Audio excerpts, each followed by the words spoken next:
Now, sticking with politics, James Morrow revealed in News Corp papers this morning that as a young activist, the Prime Minister signed an open letter calling for reparations and sovereignty for Aboriginal people. That was back in 1986. James even got a mention from the PM in question time. I did note the Leader of the Opposition's reference in an article today by that investigative journalist, James Morrow. James Morrow joins me now. Investigative journalist James, the PM doesn't seem to be too happy with you. Would you like to, I don't know, maybe apologise to Albo?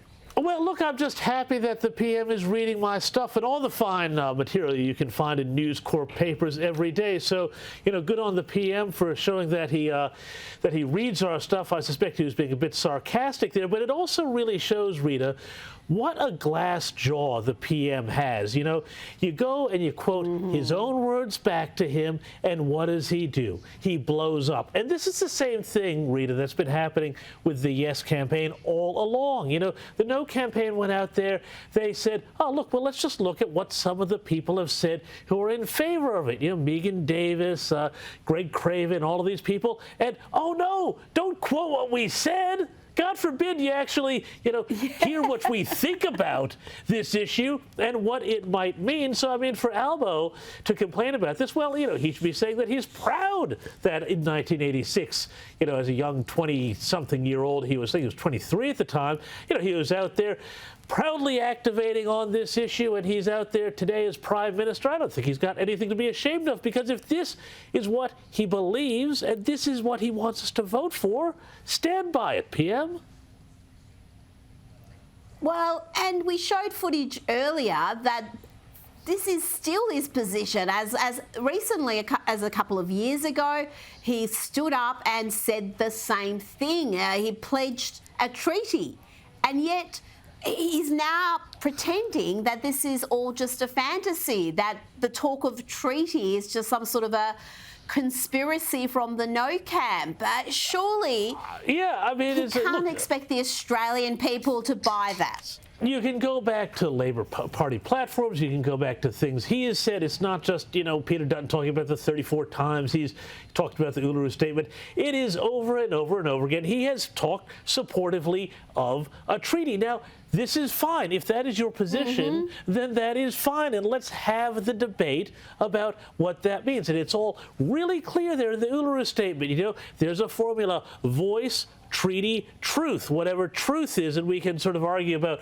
what that's going to look like. But putting that aside, you know, for them to suddenly say, no, all we're talking about now is the voice, like the other two parts of this don't exist, and that the voice just exists in a vacuum, and we go there and we stop at that point, and it never goes any further than that. No one's buying it, and it just feels really intellectually dishonest. Let's have the debate. Let's talk about it. You know, people know where I stand, where you stand. But the PM now can't just suddenly act like years and years of saying, oh, yeah, let's have a treaty, let's do this, let's do that. Doesn't exist. And that is not the program of his government. We're going to see at the Labour conference a lot more push towards these sorts of things coming up, too. So for him to run away from this, I think, is dishonest and, frankly, does himself and the Yes cause a disservice. They just look dodgy. We played footage Monday night of him from election night. The very first thing he said during his victory speech was he was going to implement the Uluru Statement from the Heart in full. And that includes treaty, and we played footage earlier tonight of him again talking about treaty just a couple of years ago in Parliament.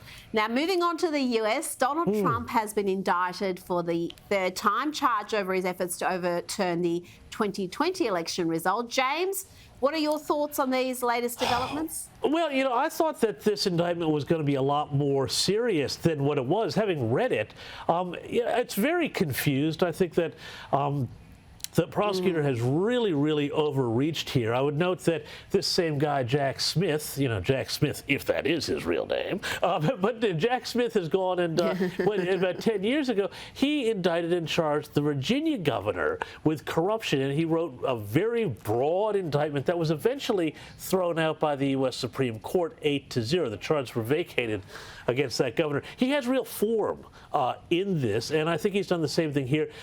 So much of what Trump is accused of doing is protected political activity, protected First Amendment activity. Democrats have questioned the election of the president before many times, as you referenced in your monologue. And the idea that suddenly this is a crime because it goes against the Democrat narrative is really sinister. And all of this is about one thing. It is stopping Trump from being president again. This is not American. It is third world behavior. I'm sorry. It is. This is banana republic stuff, using your Justice Department, your highly politicised Justice Department, to target your biggest opponent. And Donald Trump, as we know, is leading the polls by a long way. There's really no other Republican who's close to him. DeSantis is a distant second. He's going to be the candidate at this stage, and you can understand why trust in these institutions has plummeted in the US, and that's a dangerous thing in itself. James Morrow, thank you for joining me, and we can see you 8 p.m. Friday nights for the US Report.